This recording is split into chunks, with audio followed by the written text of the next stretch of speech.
Ramaphosa will face members of parliament in just a short time. Some of the questions relate to the economy and alleged corruption in state institutions. May also be asked about the under fire Northwest Premier Supra Mahumapelo. Joining us, as we always do at the start of a Q&A session, political commentator and broadcaster Karima Brown, eNCA senior researcher Angelo Fick. To both of you, good afternoon to you. Angelo, let me start with you.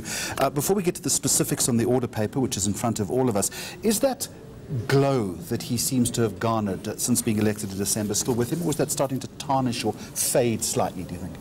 Well, I think it may be a glow at the moment, but it's certainly, people expected it to be a halo sometime in late February, and I think people have realized that there are no halos, just as there are no heroes. In order for us to get over the last 10 years is going to take a lot more hard work, and that Mr. Ramaphosa, as President of the Republic of South Africa, will be as flawed as many other human beings are, and that the road is not necessarily just paved with good intentions, but that the work that is required of him and his party, and not just him alone, in order to bring us back from the last 10 years is much harder ahead, as we see with the Northwest Premier issue and as we see with the questions that he will face today. We'll get to the questions in just a moment, but it's difficult for him right now because there's this period of it's almost no man's land, because everything he's doing has got to have one eye on the election next year. Yes, and I think he's actually doing quite well, Jeremy. I don't think there's a halo around him, but I think there's a quiet determination around the president's approach. If we look at what's on his plate, let's just say for today and this week. So today is facing some of the toughest questions relating to the economy. He's going to explain his 4 economic champions, and he's of course the president who's appointed an economic advisor.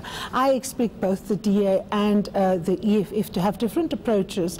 The DA has already tried to tie the issue of land without expropriation to whether foreign investors will have confidence in the country, and the EFF, I think, will go more to the left and say we're not doing enough, and that the police reaction to people going on occupied land is perhaps overzealous. So I think it's going to be quite a robust engagement, but I think the president is steering his ship because he's actually determining that agenda. If you look at the questions, the economy is at the root of the plan for the new dawn, but so is the cleanup of the state institutions, and of course the fact inextricably linked. Precisely. You could not have said that you are involved in reform if you were not going to deal with crime intelligence in the police, if you're not going to deal with national security. So it's unsurprising that those questions are there.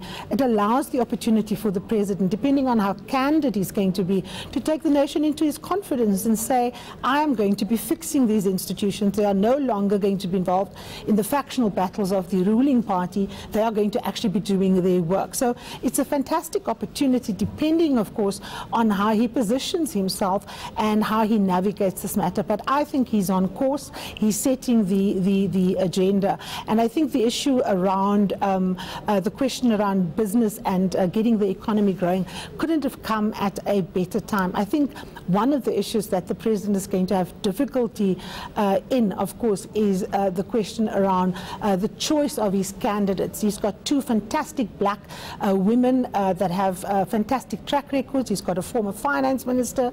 He's got Jaco Maree from the private sector.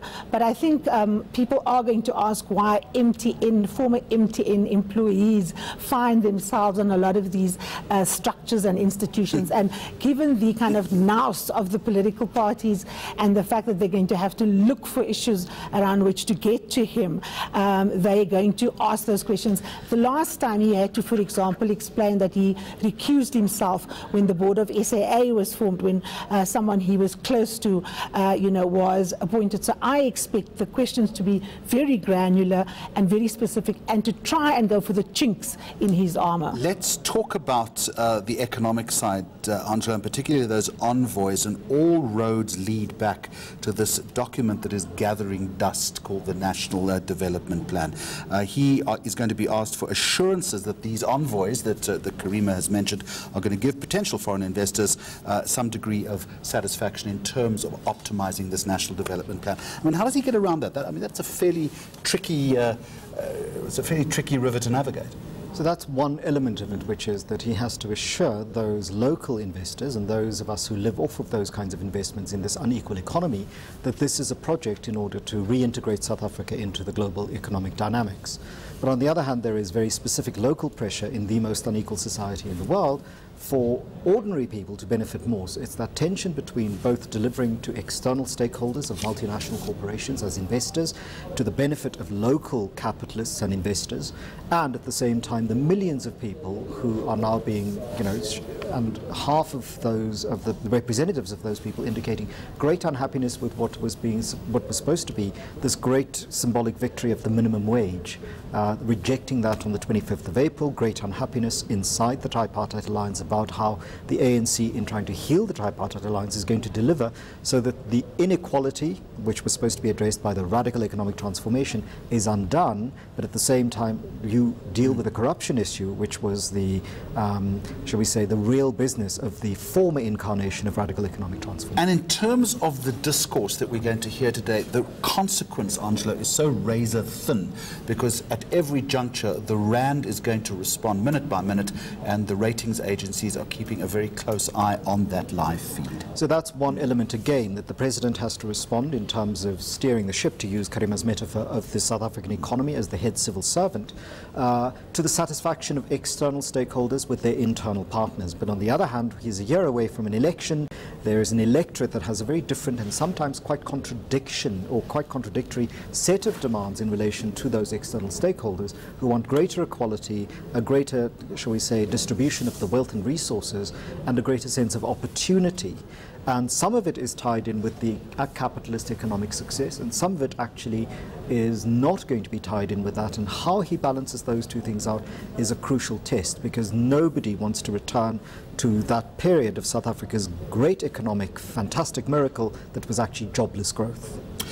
Karima, let's move away from the economy if we can. Cope will ask a very important question that you've briefly alluded to, whether he will establish a commission of inquiry into malfeasance, dysfunctionality, both within the SAPS and the State Security Agency.